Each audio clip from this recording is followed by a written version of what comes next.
The NHL season just started and it's already chaotic. The Canucks can't find their rhythm, the Sabres are falling apart again, and massive contract extensions just reshaped the league. McDavid, Kaprizov, Eichel, Connor, all locking in, while teams like Boston and New York have had the most unpredictable starts. From early season panic to breakout stars and shocking storylines, week 1 in the NHL already feels like it's mid-season drama. The New York Rangers have to put in a request to play every game away from MSG.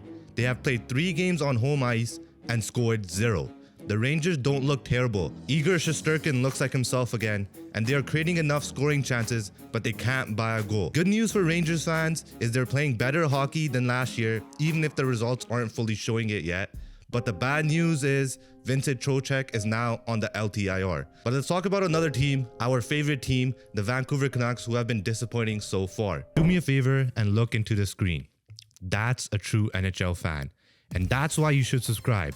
For analysis, hot takes, and stories, we drop consistent NHL content all season long. So hit the subscribe button and join the club. It's only been 3 games and Vancouver Canucks fans are already in panic mode.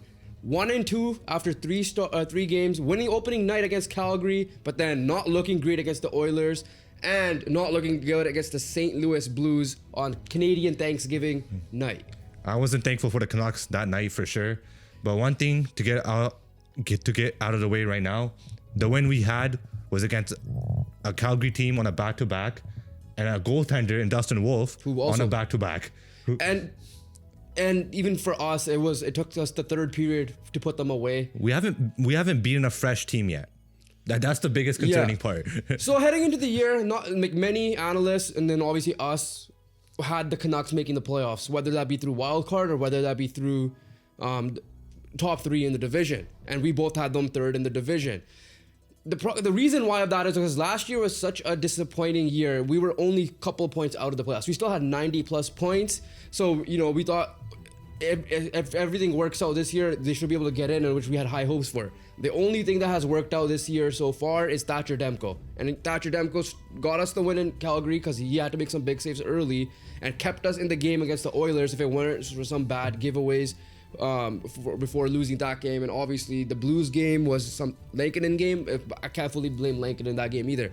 And it all comes down to, let's start off with it right off the bat, that Elias Pettersson, the guy we thought was going to turn back the clock, only has 1 assist, which was on the garbage time goal that Besser scored.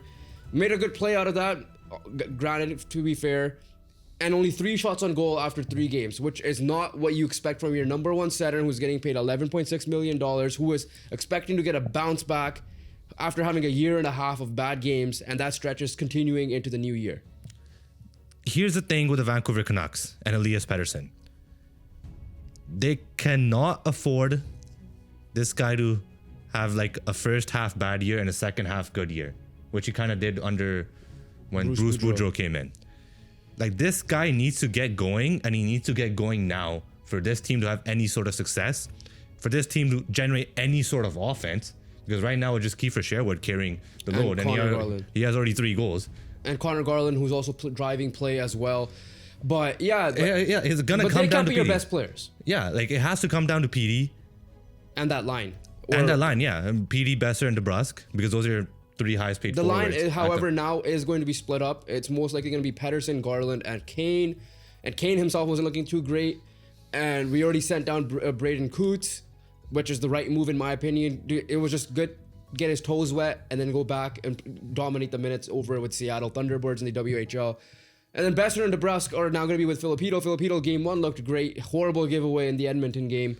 And then he's going to be with Besser and DeBrusk, who DeBrusk acknowledged himself. So did PD, to be fair. Need to be better. Yeah, PD finally took accountability, which is huge in terms of maybe there's a step in the right direction. This guy knows that he needs to do something different.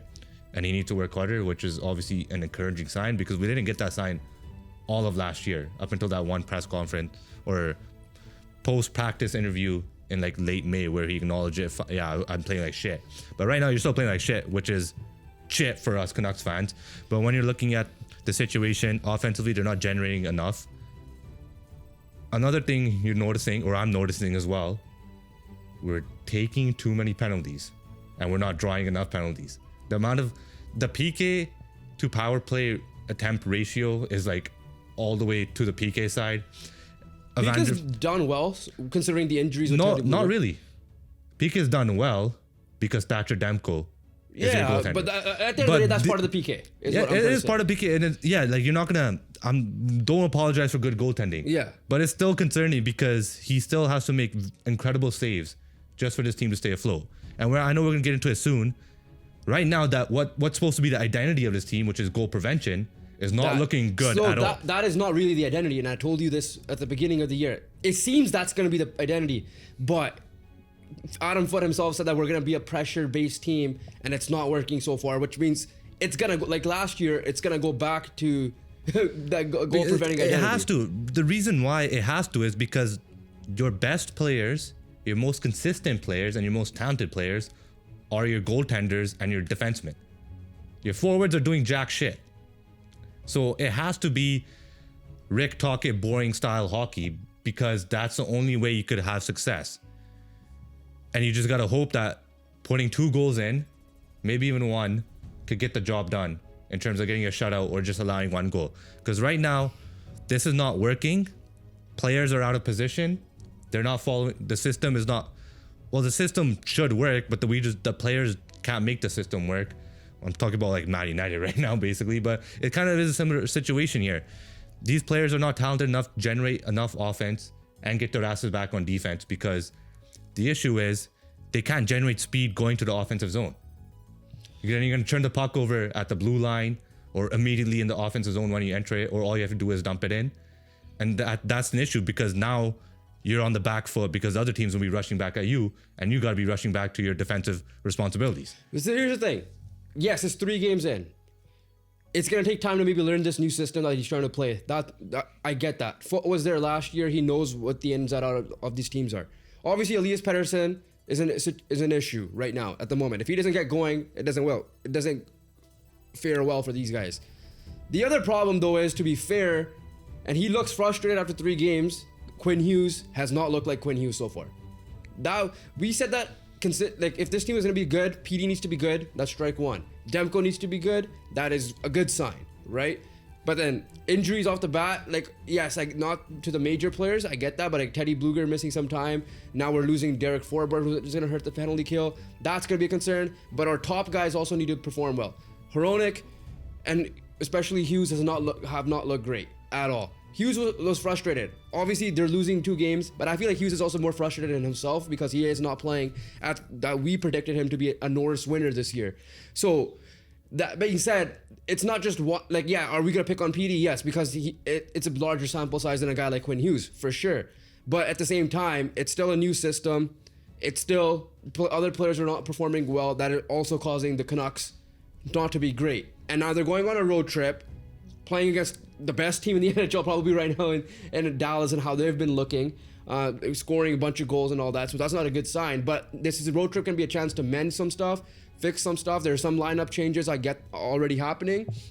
So we'll see what ends up happening. But yeah, if we're talking about the 3 games, Canucks fans are like, oh shit, here we go again. That GTA meme that we see. Yeah. Essentially is what happening. Just to wrap things up here, the Vancouver Canucks need to figure this out quickly because we know when the American Thanksgiving is kind of like a benchmark in a season where we start to predict if a team is good or not.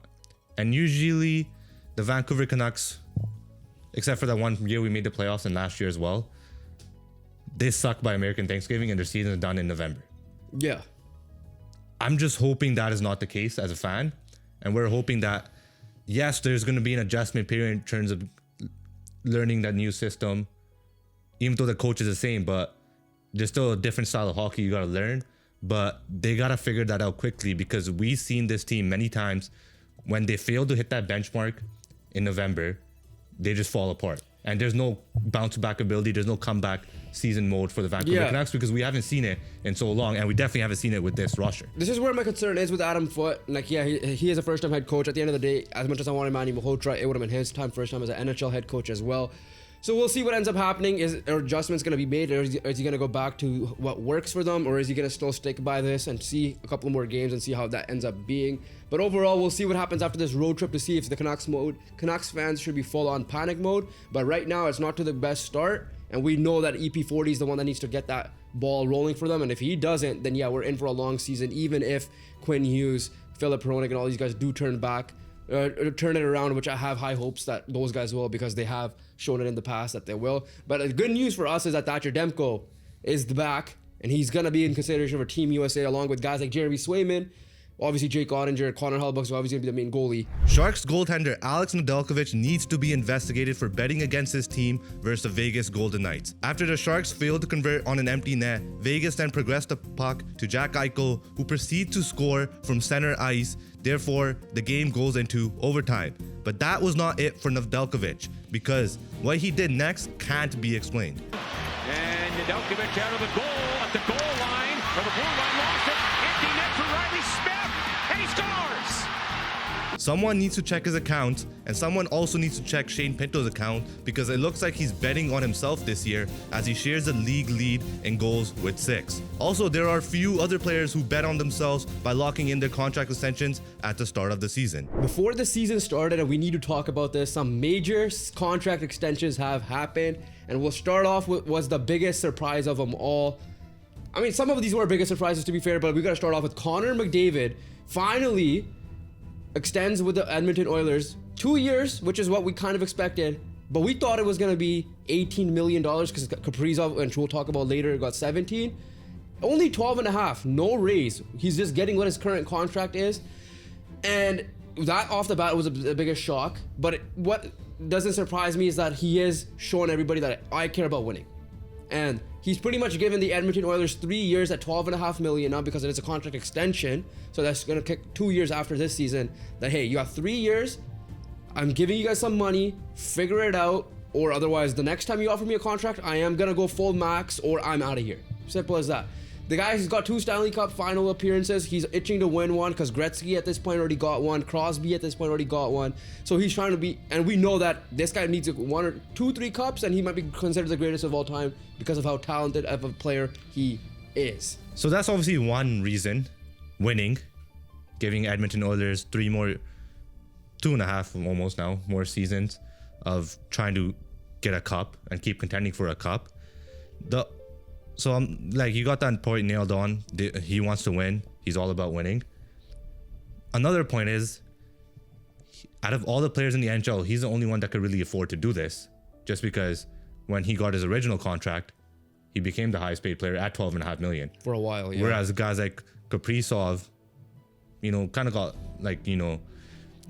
trying to take full advantage, and yeah, he got his bag, 17 mil. But before that, he wasn't making $12.5 million. Eichel wasn't. Eichel was a 10.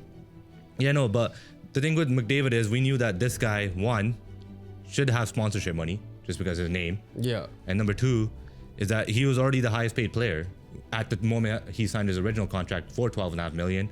So he's like, screw it. I have enough money. I've been making enough money. I've been living off of $12.5 million for the last 5-6 years now. So I could just keep doing that for another couple of years and we'll see what happens. But so I feel like there's a point of winning, but there's also a point where out of all the players in the NHL, he's the only one that could really afford to take up a $5 and $6 million discount. I mean, NHL's the one sport where you don't get the max contract at all. Like NBA, players get the max, right? I think it's something like 20% of the cap is considered the max. So no NHL player has really done that. And even then, okay, listen, I'm gonna put a joke in here. Is it a Kawhi Leonard situation? Is there going to be some cap circumvention under the table money? Obviously, I'm not going to accuse of that. I'm just trolling here because of the whole Kawhi situation that happened with the Clippers. But money aside, that at the end of the day, he knows this is a lot of money I'm going to be making. Regardless, I know I'm worth way more than this. He's worth the full 20 million. He's worth way more. Half the athletes are making that are 12th, 10th player on a bench or whatever in the NBA or whatever in the NFL squad rotation they are at. But on the ice, they already, because of the money they saved, they already traded for Connor Ingram. And I know it's right now obviously low money. We'll see what happens when he does get back to playing. Can he take net full-time over, because he is a talented goalie. They extended Jake Wallman. They extended Vasily Podkolzin, I believe it was before that slightly. So they made a couple of extensions already. I think Ekholm as well. Ekholm got a couple of years as well, and he's on the older side of things as in terms of his age. So they already made some moves there. Obviously, we know what the biggest concern with this team is, especially come playoff time. It's can they get a save out of their goalies at the right time? And yes, their goalies have shown good during the playoffs, but we know that's not the case. They need someone like Bobrovsky or Shesterkin to help out Connor McDavid and Leon Draisaitl, who are two of the three best players in the world. I don't necessarily agree that they need that talented of a goalie or they need a save. The big issue is, can this guy not cost you and let in the shit go? I think that's the big issue, and it doesn't have to take a Shesterkin or Bobrovsky level. I'm goalie. not saying at that level. I'm saying but I'm just saying like it's not. We shouldn't be looking at it. Can they make a save? We should be just looking at it. Can they not cost you? So that being said, the last couple of years, Pickard and Stuart Skinner have cost you. That being said, and Chris Knobloch obviously doing a great job. He got extended as well. The last thing point out, just because we have a bunch of other extensions we have to get into, is at the end of the day, the Oilers are asses are on the hot seat. Stan Bowman, everybody there, they're on the hot seat. They have like if there's a team that's cup or bust right now, it's these guys. As much as Toronto and all these guys are gonna have pressure and all that, these guys have the most pressure in the NHL to win a cup ASAP. Otherwise, yeah, Connor McDavid is probably gonna be gone, and we'll see where he ends up going. Let's move on to a guy who kind of looks bad after all of these. Yeah, because he's the one who got the first contract extension. He got the first one. He got 17 million, and we thought Eichel would be getting his money just because one, he's already won a cup, and two, felt like if he waited a little bit more, he'll be having a nice little career year playing alongside Mitch Marner, which he's kind of already having because he's leading the league in points, tied with Kaprizov, but he only got 13. And then Kyle Connor, who we thought could have broke the bank for the Jets, only got 12. For the Jet style, he did, but obviously he did whatever he did. But Kaprizov, 17 million, originally declined to 16 million by 8, and we all thought that, he's gonna be gone, he's gonna want out, and all it took was a big signing bonus and 17 million. So by far and away, he's the highest paid. Yeah, but that's the reason why I wasn't necessarily concerned, because he was gonna leave, just because the Minnesota ownership and front office came out and said that we are going to make this guy the highest paid player in hockey, and obviously offering 16.8 would have done that by far still, but 16 by 8, not 16.8, or 16 by 8. Yeah, my mistake. They showed that no matter what, they wanted to keep Kaprizov. That's what I got away from that initial one. And even though after that they offered that contract that got rejected, I still had faith, just because them coming out and saying that they want him on the team, I had a little bit. I had full confidence that they were going to pull off whatever. They were still going to give Kaprizov whatever he wanted, and that ended up being 17 mil AAV instead of 16 at the end of the day, no one wants to play unless it's for a lot of money at those type of markets. It sucks, right? Like that. It's the reality of sports. It's not just an NHL problem, it's a sports problem in general. We see that in baseball, hockey, basketball, football. Well, baseball is definitely a big one. Exactly. So the Minnesota they had their back against the walls. Like, okay, we need to be, if we want to be competitive, this guy's gonna give us the best chance. And they had to do it. And Kaprizov, credit to him, wants to stay there and win. Yes, it's for a lot of money, I get that. But sometimes that's gonna hurt you now, because now you got most of the cap at 17 mil. You're gonna have guys like Boldy, and I believe they already extended Faber, I believe already. But now that I think Draisaitl was the highest at 14. Obviously Matthews was at 13. Eichel down took 13 and a half. McDavid in 12. We all thought McDavid was gonna get like 920 minimum probably. Now you kind of look bad, because it's like, okay, you seem greedy. Now he deserves all the right in the world. Like, he got the money. Yes, does he look overpaid? 100%, because Connor McDavid is getting 12.5 million, right? But to start the year off, he's 9 points, 7 of them on the power play. At the end, but for him, it pressure's on, because if this team ain't not winning, and I have them a little bit lower on my end for obvious, whatever reasons I stated during our Central Division preview video, it's gonna come down to the contract. It's reality. Look at Elias Pettersson. He's not even living close to that, and even if he was somewhat under it and was better this year, they're still gonna acknowledge that. 17 mil is a lot of money. Yeah, like 100%. Like, he's 3 million above the next highest paid player in Draisaitl. Yeah. So obviously it's a huge jump. The good news for him is that he is starting off pretty hot, and he already has 9 points, although 7 of them are on the power play. But when you're looking at it right now, he is the outlier, and that's just simple as that, and that's where his name is. And like you said, anyone making more money than Connor McDavid is just going to look overpaid. But then Draisaitl looks fine, which is fair.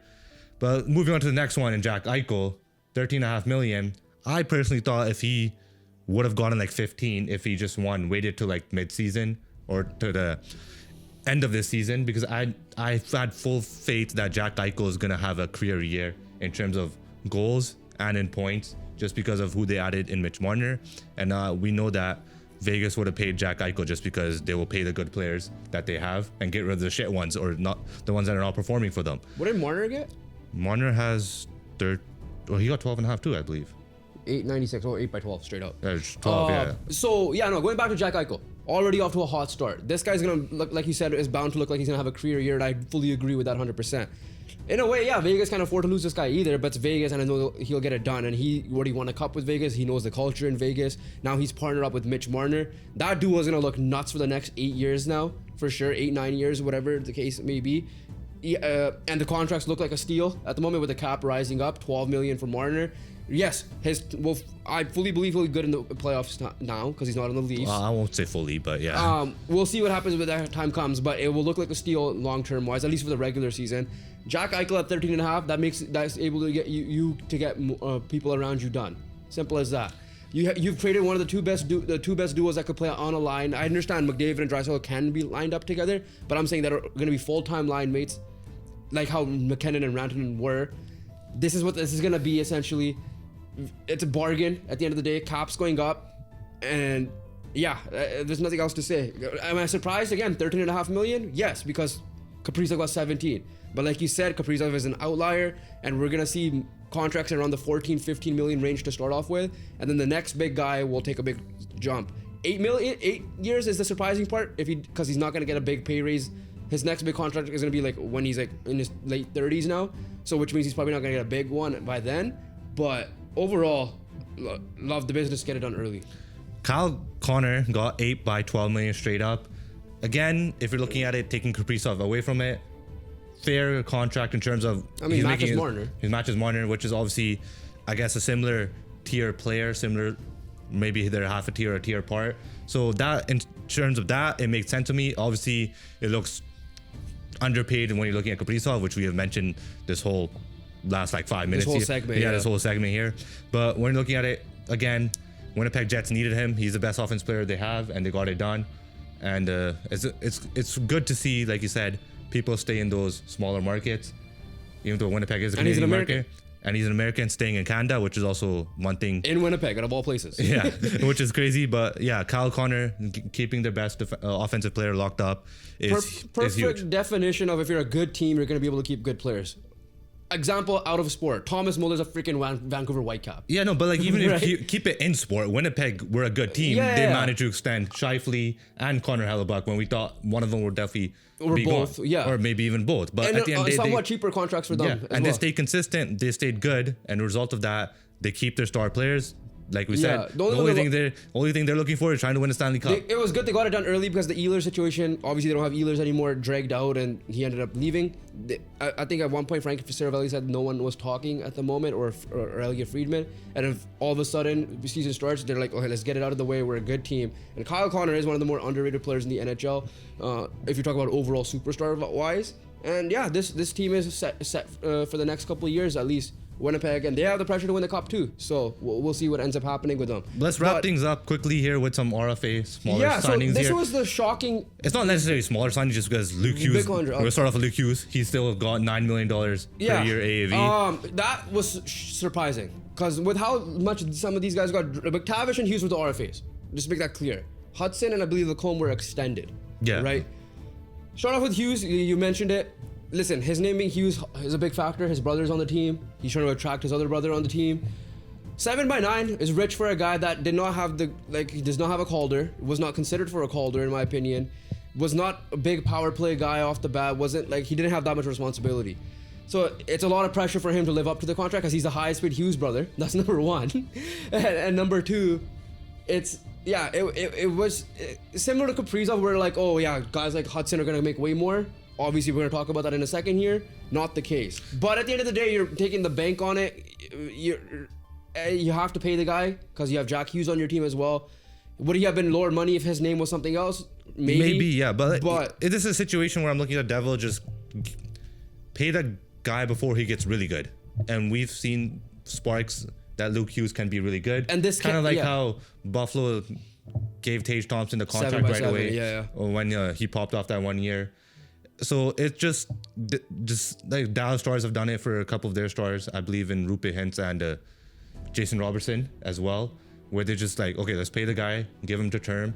If he turns out to be really, really good, we stole. But if he turns out to be bad or not good enough, obviously that's where it looks okay. So it's a risk, but it's a risk that can really well pay off. And obviously being a Hughes brother and seeing the other two in Jack and Quinn be so talented, you have faith that Luke Hughes is gonna, is going to keep developing and taking the next level and take it to even another level potentially down the road in his career. Mason McTavish signing a 6x7, that contract is bound to be a steal because, again, it took a while to get done. Now, for that reason, I think that's going to help Anaheim get into the playoffs even more because you got your top 2 center, wherever you play him for 1C or a 2C. But yeah, how good this guy is, the value he's going to bring on the ice, whether it be points or whether it be just off, like non-points related stuff, like the intangibles and stuff. A $7 million contract for this guy is definitely going to be a steal in the long term as well, and we'll see how that ends up happening for him. And Anaheim extended his teammate in Lacombe again. 8x9. 8x9. Kind of similar situation. They've seen this guy play good for them. He's a young talent. Let's wrap this guy up. Like you said, cap's going up. If they wait on it and he's keep developing and being good, which obviously we have faith, and as a whole Anaheim roster, we have faith that they'll keep getting better. There's another situation that screams to me like Luke Hughes, like how Tage Thompson was in the past. And then that being said, let's get into the guy who got 8x8.85 in Lane Hudson, where we thought, oh yeah, this guy's getting 10 million. This guy is the number 1 defenseman for a team that led to the playoffs. This guy won the Calder in Lane Hudson. No, he got an 8x8.85 contract extension. So the shocking part again, long term, this guy easily could be in the potential conversations of Quinn Hughes to be exact, to get the big contract for a defenseman. And he's just like, I just want to play. I'm on a good team. There's a very good situation in Montreal to the point where they're Quinn Hughes and Jeff Gorton got extended, and they did a damn good job in there. And they have a lot over there. They have a lot of young pieces that they could come up and play or even trade and see how it ends up happening. So another situation where he realizes he's in a very good spot, a very good situation. Montreal's supposed to be good this year, and they're off to a decent start already. And yeah, I'm surprised he got 8.85. I'm surprised he got the 8 mil, but kudos to Montreal to get this done. Like you said, good player, get it done early. Sell him the idea of you're going to be a number 1 defenseman long term, along with Noah Dobson, and we're going to be hopefully a potential juggernaut in the not so near future. So far, the New York Islanders look like they made a great decision by moving on from Noah Dobson and letting young Matthew Schaefer take over the number 1 defenseman responsibilities. Schaefer already has 1 goal and 4 assists this year and is looking like the Calder favorite in my opinion. He's playing like a number 1 overall pick and a future franchise player, which is great news for them. But what's not good news for another New York team, which is the Buffalo Sabres, who have their 2 main stars in Tage Thompson and Rasmus Dahlin hinting like they already want out after their slow start. Similar to the Canucks, we have to talk about the Buffalo Sabres with another slow start, although got their first win against the Ottawa Senators 8-4 on Wednesday night, putting the record of 1-3. But the reason why we're talking about the concerns off the bat is not because of their record, not because of their 14-year playoff drought, not because they still have their GM and Kevin Adams still there, which I'm still shocked by. It's because you got your star players kind of coming out and speaking, and it's going to be like deja vu all over again with Sam Reinhart, with Jack Eichel, Ryan O'Reilly, when Rasmus Dahlin said, I need to see how this year plays out essentially, and Tage Thompson already telling the media, it's early, but let's wait and see. But I will not be shocked, and I'll put a hot take out there right now that one of these guys might end up getting traded by year end, if it continues like this. If there's a team that needs a hot start, Buffalo Sabres are always going to be number 1 on that list just because of that reason. Because now you're entering a 14-year rebuild. Because you can't call it anything else because they haven't made the playoffs. They might have to tear it down and do another rebuild. And that's the issue here, because they have had a lot of talent. They just couldn't, which is the hard part, in my opinion. The more difficult part as constructing a playoff roster is finding those talented players that can lead your team. Whereas the easier part, I think, is just adding the cherry on top, the finishing touches. But they didn't manage to do that. Yeah. Because we're seeing teams that make the playoffs lack that star power, like lack that top end talent. They're looking at Montreal. Well, not Montreal. Like I'm talking about Carolina. Oh, like okay, a guy to get him out of the rut. Because obviously Carolina's a well-built team. Yeah. But they don't have one D guy. In my opinion, Jack Eichel would be that guy. Yeah, no, but when I said Montreal, I mean like look at last year, like they already got. And they already got in. Yeah, that's like, what I'm talking about. That just makes it more embarrassing. Yeah, that's the embarrassing part. But like at the end of the day, you got Jack Eichel. Yes, everybody wanted Connor McDavid. I get that. That's the most difficult thing to do.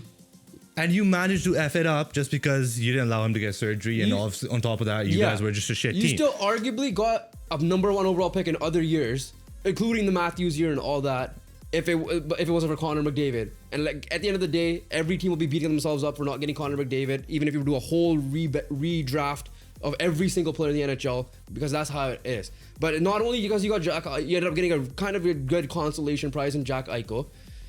You got Owen Power.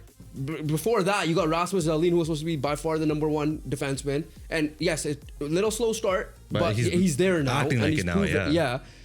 And then you found young studs, guys like Tage Thompson, JJ Peterka, right? And yes, like at the end of the day, JJ Peterka is now gone, and you already have a history of trading players away, and now you're back to that mode. Now, if you end up losing your franchise defenseman, you're at the moment franchise forward, who I believe you probably need someone better than Tage Thompson to be a full, like you already what you had in Jack Eichel. Yeah, like you're pretty much asking. First of all, Kevin Adams should be gone this year, regardless, and and Lindy Ruff should be gone regardless. It's time for them, in my opinion, they might have to go chase McKenna and trade some of these pieces away. But that's the issue here, because now you're coming out with stars saying that this place sucks, and honestly, they're right, because this place does suck.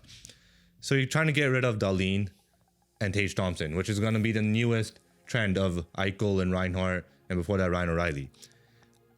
Correct me if I'm wrong.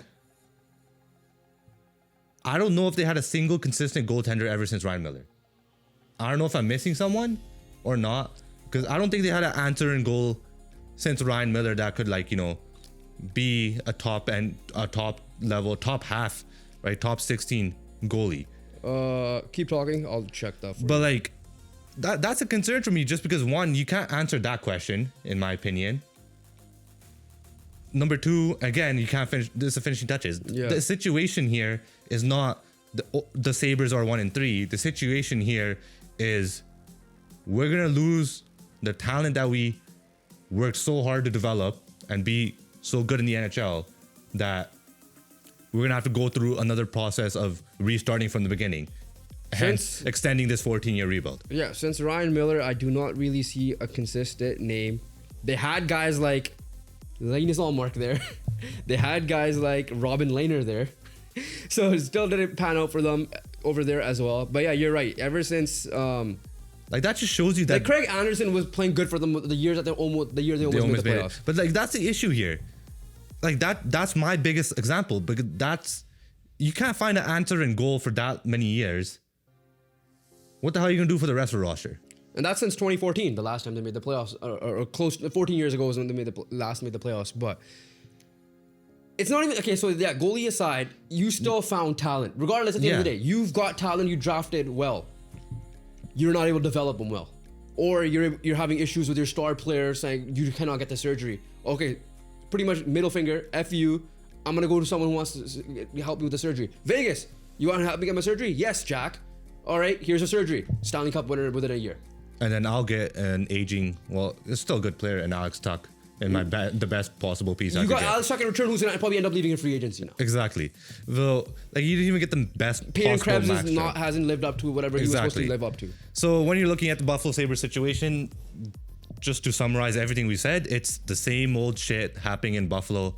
They're lucky that they have Josh Allen, so they don't have to worry about too much about the Sabres. But right now, the Bills are struggling themselves. But when you're looking at the Buffalo Sabres situation, the biggest issue that we take away, and we're probably going to keep taking away. And we've been talking about this the last 2 years, ever since we've been doing the podcast. It's like we were reiterating everything we're saying. It's literally the life cycle. Suck, get talent, or get a lot of talent, only figure out how to develop a small portion of the talent. Trade them. Look good for a year. can't find a way to take the next level. Talent get frustrated, trade them, and then restart again. Yeah. If you enjoyed this video, then check out our NHL tier list video popping up on screen. We'll catch you guys over there, and we'll catch you on the next one. Peace.